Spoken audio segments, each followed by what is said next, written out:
Today we're taking a look at these NBA matches, which are happening on Thursday, July 6, 2023, and giving you our team and total picks for today. Welcome back to High Stakes. Before we dive into our video, don't forget to subscribe and to push the notification bell so you don't miss any of our videos.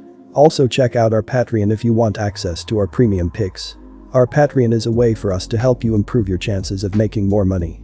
You will find the link to our Patreon in the description and comments section below.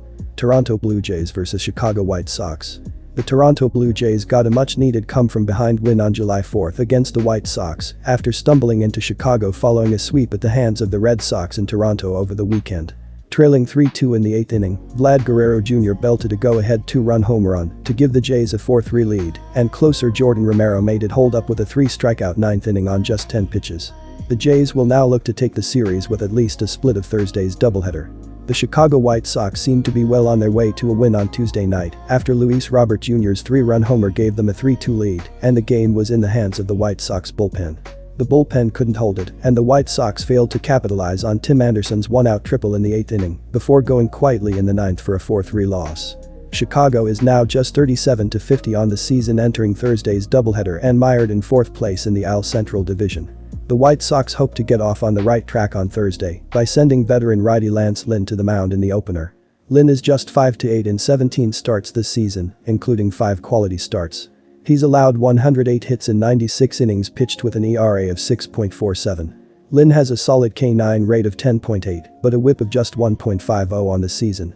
At home, Lynn is just 2-4 in 7 starts with an ERA of 7.22. He has given up 47 hits in 38.2 innings pitched, and his whip is 1.55 at home this year. Lynn went 6 innings in his last start while allowing 8 hits and 5 runs in a 9-7 White Sox win over the Angels. The first game of the doubleheader is a tough one to call, as both pitchers have their own set of issues. Barrios has struggled on the road and in his career against the White Sox, while Lynn has been inconsistent all season and has been particularly bad at home. However, I think the Blue Jays have the edge in this matchup. They have a much more potent lineup than the White Sox, and they should be able to take advantage of Lynn's home struggles. Lynn has allowed a league-leading 22 home runs this year, and he has the 5th worst home whip in baseball. The Blue Jays are scoring nearly a half run more on the road than they are at home this season, and they also hit more home runs on the road than at home. I expect the Blue Jays to take advantage of Lynn's struggles and win this game. Barrios has been the more consistent of the 2 pitchers this season, and the White Sox lineup will have more difficulty against him. Overall, I think the Blue Jays are the better team in this matchup, and I would recommend betting on them with the money line. Even though both teams are in the lower half of runs scored this year, it is hard not to lean toward the over with these 2 pitchers on the mound. Barrios' ERA is nearly a run and a half higher on the road this season, and he sports a career ERA over 5 in Chicago. Lance Lynn has an unsightly ERA of 7.22 at home this season, has allowed 22 home runs overall, and home whip is the 5th worst in baseball. Adding to Lynn's woes is the fact that guaranteed rate field is ranked 4th in baseball in home runs allowed this season. I expect this game to sail past the over in the opener of Thursday's doubleheader. Take the over. Philadelphia Phillies vs Tampa Bay Rays. The Phillies have won 10 straight games on the road, including a 3-1 victory over the Rays on Tuesday.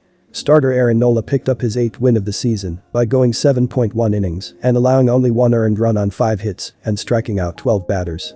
The Phillies took an early 1-0 lead on consecutive doubles in the 2nd inning and never looked back. DH Bryce Harper and second baseman Bryson Stott each had 2 hits, knocked in a run, and crossed the plate in the win. Reliever Craig Kimbrell pitched a perfect 9th to earn his 13th save of the season. The Philadelphia pitching staff did not walk a Tampa Bay batter. 14 Phillies batters struck out in the game. Tampa Bay has lost 3 straight games, including a 3-1 defeat at the hands of the Phillies on Tuesday. Starter Zach Eflin was saddled with his 4th loss of the season.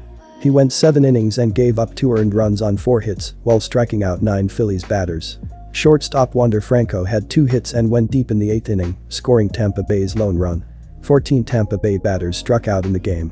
The Rays have a long history of success against the Phillies, and they are currently playing very well at home. The Rays rank near the top of the league in several key offensive categories, and they have been hitting well in their recent home games.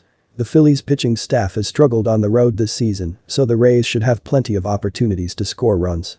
The Rays also have a strong pitching staff of their own, and they have been winning series at home consistently. The Phillies have been struggling on the road recently, and they are batting below .200 in their previous 7 road games. Based on these trends, I think the Rays are the clear favorite to win this game. I would recommend betting on the Rays with the money line. The Rays have gone over the run total in 8 of their last 10 games at home. They currently rank second in average runs per game, with 5.61 and third in slugging percentage, so they are certainly capable of scoring quickly in bunches. They have hit .280 as a team in their last 7 games at Tropicana. The Phillies' offense currently ranks in the top 10 in batting average and slugging percentage overall, and batting average and slugging percentage on the road as well, so they can also put runs on the board. As mentioned, the Philadelphia pitching staff struggles on the road, ranking 25th in team ERA in away games, with 4.78. Most signs point to a higher scoring affair when these two teams meet on Thursday. Take the under. St. Louis Cardinals vs Miami Marlins. It has been a very underwhelming season for the Cardinals in 2023, as they were just 35-50 heading into Wednesday night's game. Over their last 10 games, St. Louis is just 4-6. As for their head-to-head series with Miami, we only have this current series, in which the Cardinals lost both of the games by a combined score of 26. Jack Flaherty gets the nod in the series finale, and he'll be making his 17th start of the year. The right-hander comes into this one at 5.5 with a 4.60 ERA and 1.56 whip over 86.0 innings of work. Most recently, he faced the Yankees and blanked them over 6.0 innings. Flaherty allowed just 4 hits and 2 walks while earning his second straight victory. The offense hasn't really been an issue this season for St. Louis, as they're 12th overall in runs scored, 389. Those runs are courtesy of the 13th ranked team batting average, .253, and 9th best ops, .750. Individually, Paul Goldschmidt leads the way in both average, .288, and OBP, .375. Nolan Arenado has supplied the power with 16 home runs and 55 RBI. The Marlins, in my opinion, have overperformed this season, and they actually find themselves in a playoff position at this point of the year. Entering Wednesday's game, they held the top spot in the wild card race at 50-37. They're 2-0 in their season series with the Redbirds.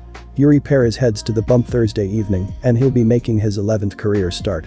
The right-handed rookie is 5.2 with a 2.47 ERA and 1.12 whip. He's coming off of his worst career start, an outing where he allowed 6 earned runs on 7 hits against the Braves. Perez lasted just 0.1 innings and took the loss in a 7-0 defeat. The Cardinals are a team that has not played well this year, but I think they have a good chance to win in the series finale. They will be facing Yuri Perez, who is coming off the worst start of his career. Perez was shelled by the Braves for 6 earned runs over just 0.1 innings pitched. Considering that he is a rookie, it is fair to wonder how he will respond after such a poor performance. On the other hand, Jack Flaherty is coming off his best start of the year. He blanked the Yankees over 6.0 innings pitched. The Cardinals have won Flaherty's last 2 starts, and I expect them to carry that momentum forward. The odds makers say that this game is a coin flip, but I think the Cardinals have a slight edge. I would recommend betting on the Cardinals with the money line. These are two organizations that are essentially known for great pitching. I anticipate us getting a game that exemplifies that macro trend on Thursday. On top of his great recent form, Flaherty has owned this Miami lineup. The current roster is slashing just .190, .227, .286 against him over 21 at-bats. On the flip side, Perez's clunker last time out could have easily been an anomaly. In his defense, he was taking on a Braves squad that's insanely deep. I can see him bouncing back here, especially since he owns a 1.01 ERA at home, and opponents are hitting just .186 against him at Lone Pop. Let's ride with the under in this getaway clash in Miami.